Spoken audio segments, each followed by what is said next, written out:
Welcome back to another 40th anniversary posting of my G.I. Joe collection. For the past few months, I've been posting these daily on my social media.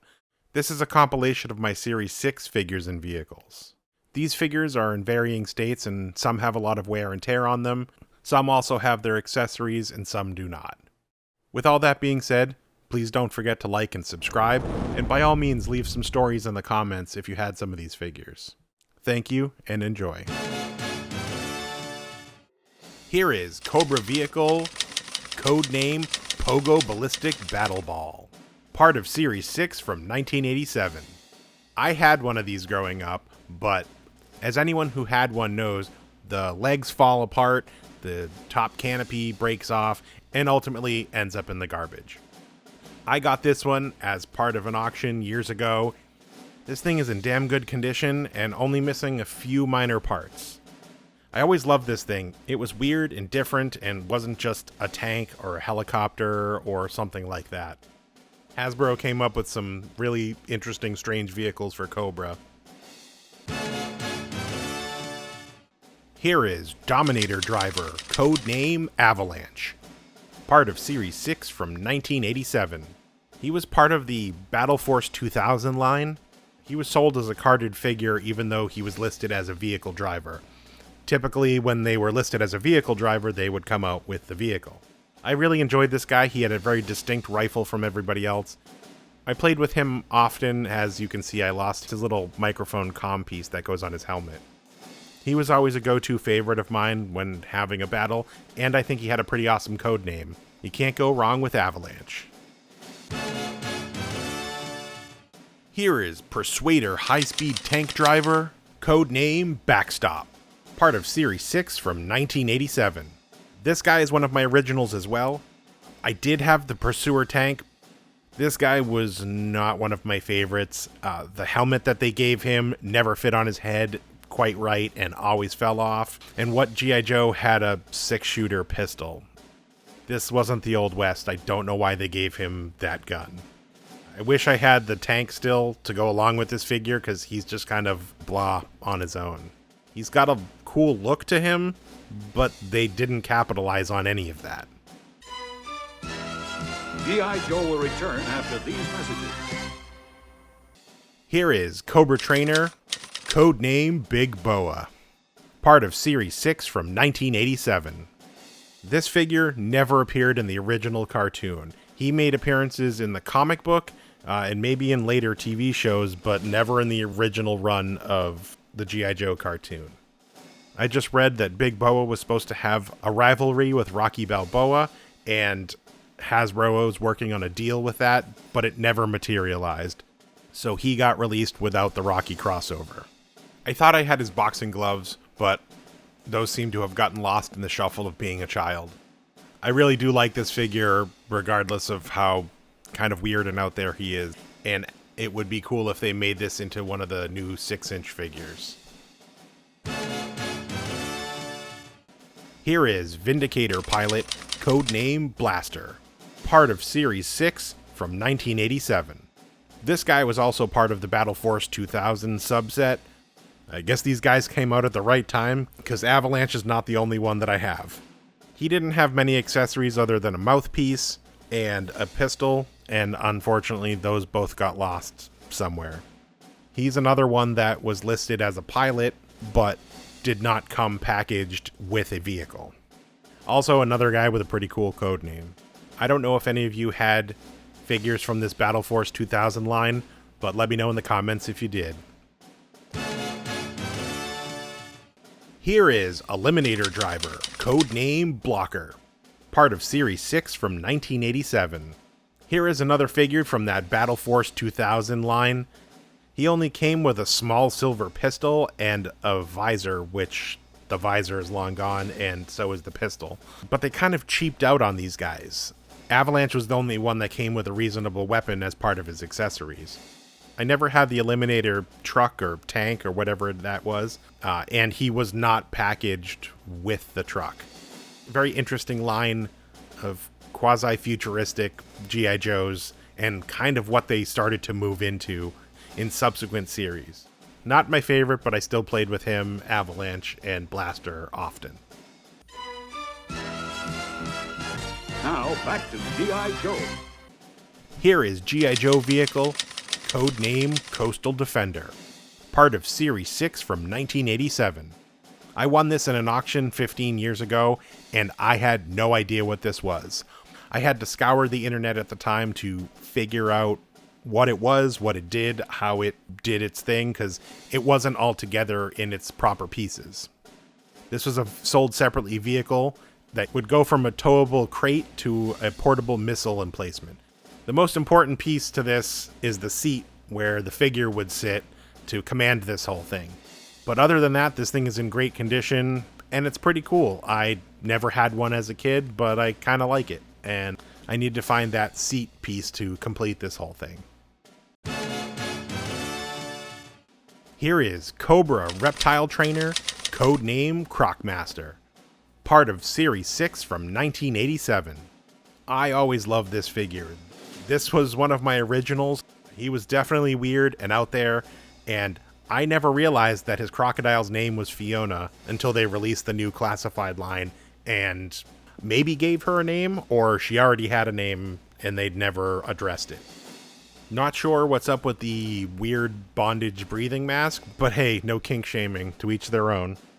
I lost his whip and his breathing hose over the years, but absolutely made sure to hold on to the leash and crocodile, because he isn't Croc Master without his crocodile.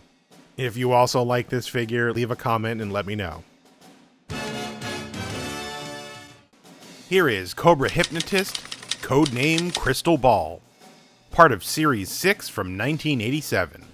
As you can see, this figure saw a little battle and lost his foot in the process. This was given to me by a friend who clearly played with him often. I always found him kind of creepy, and this figure didn't help things. His accessories that he came with were very sparse. He came with his Hypno Shield, and that was it. So, as a kid, I remember picking him up off the shelf and immediately putting him back on the shelf and finding someone who had a lot cooler accessories. It's cool that I get to have him now, even though he's missing a foot. It's like built-in battle damage. Here is Marauder Driver, codename Dodger, part of Series 6 from 1987. Here is the last and final of the Battle Force 2000 line. I didn't think I had this many. Again, he was another driver that wasn't packaged with the vehicle. I never had the Marauder vehicle. It was a weird motorcycle tank combo. But I did like this guy, and I played with him quite often. He has a pretty cool look, and I wish they did more with him. He did have a rifle that was something different than everybody else's, but that was something else that got lost back in the 80s. G.I. Joe will return after these messages. Here is Green Beret, codename Falcon, part of Series 6 from 1987. This was one of my originals growing up. I don't know why I bought Falcon. This is not something I would have normally gravitated to. I did play with him often, and he's still in great shape, and he's complete and has all of his accessories, so that's a good thing, including the knife. I have the knife. I do enjoy this figure. I'm happy to have a complete Falcon in my collection. Here is Mobile Missile Specialist, codename Fast Draw, part of Series 6 from 1987. This is my original, but I am severely lacking in his accessories. He had a backpack with 2 missiles in it, and 2 hand controls and hoses that connected everything. I always thought this guy was a pretty cool figure. His sculpt was a lot different than everybody else's. I also thought it was really cool that he had a flip-up visor. Not many figures that had come before him had that kind of feature. Here is Marine Dress Blues, codename Gung-Ho, part of Series 6 from 1987. I did not have this one growing up. This is not something I would have gravitated to and purchased. If anything, I would have bought the original Gung-Ho. This was given to me by a friend, and he even had the saber accessory to go along with it, which I'm surprised because it doesn't clip on anywhere and it just hangs off his belt. But I'm thankful that I have a complete Gung-Ho in his dress blues. Here is G.I. Joe Action Pack, codename Rope Walker, part of Series 6 from 1987. Here's a weird one that many of you might not know. This was sold separately as a carded accessory. There were 7 other sold separately action packs that you could buy. This is the only one that I had. I bought this blister pack thinking that this was going to be the coolest thing ever because it was very reminiscent of the Air Raiders toy line, and I figured my G.I. Joes could do the same. This thing never worked correctly. I could never get it to rope walk like it was intended. It was abandoned shortly after purchasing and thrown in the bottom of the toy box. If anyone else had this and got it to work, leave a story in the comments. Now, back to G.I. Joe. This comes as a request from one of my followers. Here is all the Snow Joes, codename Snow Job, Frostbite, Avalanche, and Snow Serpent, as well as the Polar Battle Bear. Instead of just having them standing around, I'd figure I'd set up a little action scene. Enjoy.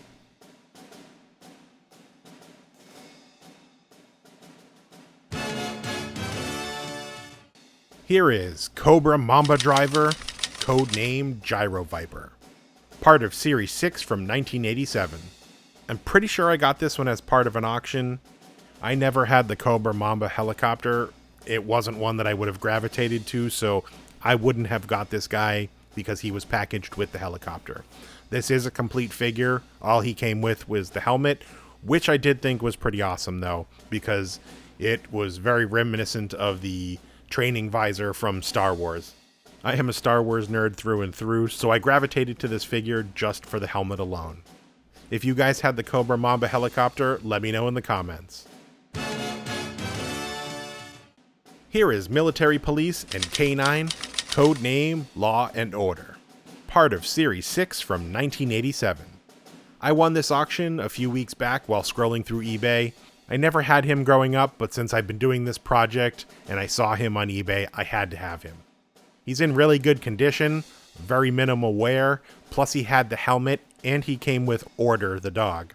However, going through my miscellaneous bag of accessories, I actually had Order and his leash. That had come to me from an auction 10 years ago, and he was in a bit better condition, so I paired the two up, and we have Law and Order. Here is Renegade, codename Mercer, part of Series 6 from 1987. This guy was sold as a 3-pack as part of Sergeant Slaughter's Renegades. His accessories were very minimal, a backpack and a pistol, so this figure is complete. I don't remember them on the show. I did enjoy this group of guys because they were kind of a faction inside of G.I. Joe. In reality, they were kind of boring figures, but I do remember playing with them a lot. But these guys have been with me since the day I purchased them.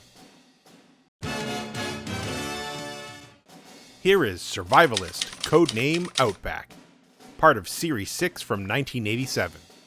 This is one that I always wanted and never was able to get my hands on. Whether it was sold out or we just never got it in my area, he was always a coveted figure. This came from a buddy of mine who no longer wanted his collection, so I took him in and gave him a good home. He's in really good condition, but only came with his survival harness belt thing. I am kind of interested in grabbing the Classified series version of him. It does look like a pretty cool figure, even though they changed him from being a redhead to now having gray hair and a gray beard. G.I. Joe will return after these messages. Here is Renegade, codename Red Dog, part of Series 6 from 1987. This figure was also part of the Sergeant Slaughter Renegades 3-pack. This is my original. These guys didn't come with a lot of accessories, and he only came with a backpack and a pistol, and unfortunately I have lost his pistol. I think he's a little bit better of a figure than Mercer, who was a little more generic, but it's cool to have all 3 of these guys. Here is Cobra Law team member, codename Royal Guard, part of Series 6 from 1987. This was part of a 3-pack that came out with Globulus and the Nemesis Enforcer. As a child, I did not like this figure. It was weird and bug-looking.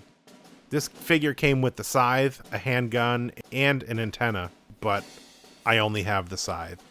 This was part of my friend's collection that he asked me to rehome. Looking back upon it now, he is a cool looking figure, but personally he doesn't fit in the G.I. Joe line, as I know a lot of you hated Serpentor and what transpired with that.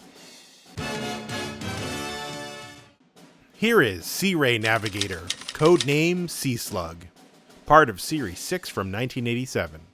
This was my original, and he had a hard time standing up for his photo shoot. His legs are a little loose these days. He was one that took a heavy beating from my Joes when we would have a battle, hence the reason he had trouble standing. He was an interesting looking figure and a bit of a different color choice than a lot of the previous Cobra that had come before him. This figure was the driver and came exclusively packaged with the Cobra Sea Ray. I don't have my original Sea Ray anymore, most likely was broken or sold at a yard sale.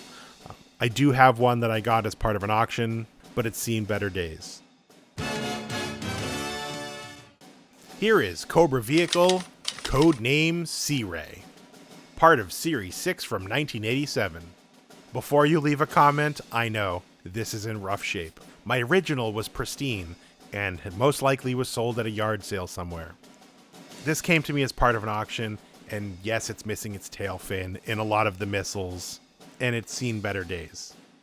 This is not going to get displayed anywhere, and most likely will sit in a box in the closet, but I figured I'd put it up here as one last hurrah for this Sea Ray. I know I had fun playing with this as a child. At least I can give Sea Slug one last ride in his Sea Ray. Off into the sunset, my friend. Now, back to G.I. Joe. Here is Renegade, codename Taurus, part of Series 6 from 1987. This was the third guy in the Sergeant Slaughter's Renegades 3-pack. He was probably my least favorite of the three. Lots of weird clashing colors, and it really didn't do it for me. I still have his backpack, but unfortunately lost his rifle. But again, I'm glad I have all three, so I have the full Renegade pack. Here is EOD, codename Tunnel Rat, part of Series 6 from 1987. A lot of you have been asking for Tunnel Rat. Well, here he is. This one is not one that I had growing up. I don't know why, because I dig the face paint, I dig his sculpt. This figure was awesome. Or at least I think so now. Maybe I didn't as a kid. A friend gave this to me, and it's in really good condition, very minimal wear. Unfortunately, he didn't come with any accessories, but just having the figure in the condition that it's in is totally fine with me. Here is Dreadnok Pirate, codename Zanzibar, part of Series 6 from 1987. This figure was packaged exclusively with the Dreadnok Air Skiff. I never had either of these. This was part of an eBay auction that I got 15 years ago. The only accessory that he came with was his spear. He also came with a handgun and what looks to be something like Thor's hammer. As far as I know, this was one of the only Joes that ever had hair coming out of his head. Everything that had come out before was all molded into the plastic. This set him apart from any other figure that had come out before. Here is Dreadnok Vehicle, codename Air Skiff, part of Series 6 from 1987.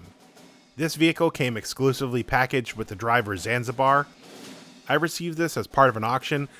This thing is in really good condition and has all of its parts. The only two minor details are the hand controls are broken off, but they were only small little pegs. And as we all know, whenever Joes grabbed onto something, either the pegs broke eventually or their thumbs broke. But as long as he keeps his hands in place, nobody knows. Looking back upon this now, this is a pretty cool vehicle, and I kind of wish I had it when I was a kid. However, eBay is a thing, so I get to have this as part of my collection now. Thanks, eBay. Here is Sergeant Slaughter's Renegades, codename Mercer, Red Dog, Taurus, and Sergeant Slaughter. Part of Series 5 and 6 from 1986 and 1987. I don't have a lot to say about these guys, I just thought I'd put them together and let them have their due. I'm happy that I get to have Sergeant Slaughter and his Renegades as part of my collection. G.I. Joe will return after these messages.